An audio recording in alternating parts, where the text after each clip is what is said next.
నమస్కారం స్నేహితులారా. బెంగళూరుని city of lakes అంటారు. ఎందుకంటే సిటీ మొత్తం మనకి చాలా లేక్స్ కనిపిస్తాయి. ఈ లేక్స్ దగ్గరికి ఎక్కువగా జనాలు వాకింగ్ చేయడానికి, జాగింగ్ చేయడానికి వస్తూ ఉంటారు. ఈ లేక్స్ దగ్గర మనకి చాలా రకాల పక్షులు కనిపిస్తూ ఉంటాయి.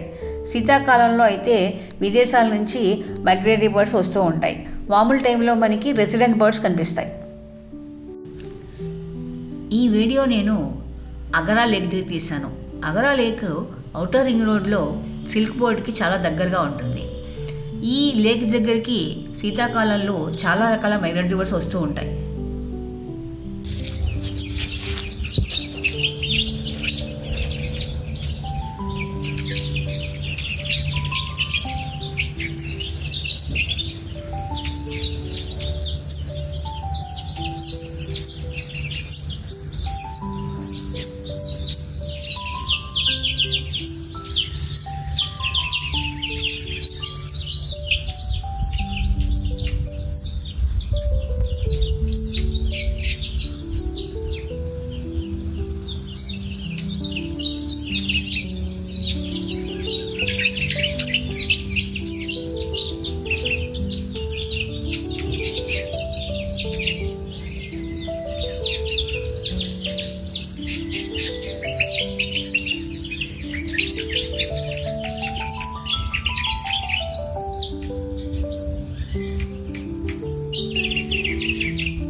మా వీడియోస్ కనుక మీకు నచ్చినట్టయితే please do like, share, subscribe to our channel trips with Tripura.